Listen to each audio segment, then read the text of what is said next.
Le designer Guillaume Chaigne n'a pas attendu la pandémie pour inclure des masques dans ses collections. J'ai commencé, la première fois en 2015, puis c'était vraiment, pour moi, un statement de juste masquer le visage. Ça venait aussi d'inspiration orientale, coréenne, japonaise. On a la mode, pas de demain, là, de la semaine prochaine, la mode du futur. Depuis le début de la pandémie, il rejoint une nouvelle clientèle et ses ventes sont en forte hausse. Le designer Denis Gagnon s'est lui aussi lancé dans la fabrication de masques. On voit plus les sourires des gens, on voit plus les gens avec les belles dents, je sais pas, le rouge à lèvres que les femmes peuvent se mettre. Ça.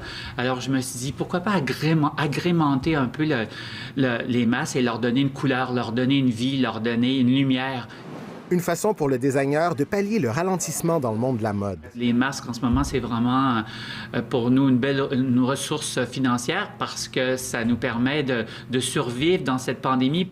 Qu'on le veuille ou non, les masques pourraient bien être la tendance mode de l'année. L'engouement est planétaire et les prix s'envolent. Je pense à celui de Off-White qui a beaucoup fait parler, qui est une marque de streetwear, donc de vêtements, si on veut, décontractés, et qui se vend 100 $ US et qui a beaucoup fait jaser parce que c'était l'item mode à se procurer pendant la pandémie. Pour sa part, le designer Nathan Kong a bénéficié d'un coup de pouce d'un mannequin inattendu. Le masque que je porte aujourd'hui a été fabriqué par le designer Nathan Kong. Je suis très, très content. C'est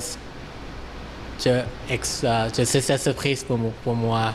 Après des études en biologie, Nathan Kong s'est tourné vers le monde de la mode. Les motifs des imprimés de ces masques de soie sont conçus par des artistes atteints de troubles de santé mentale et 10 % des revenus sont versés à la Fondation Les Impatients.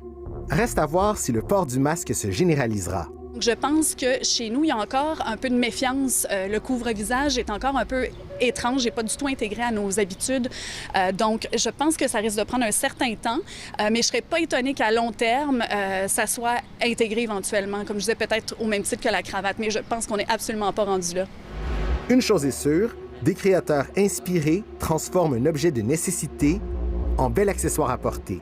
Ici Nabi Alexandre Chartier, Radio-Canada, Montréal.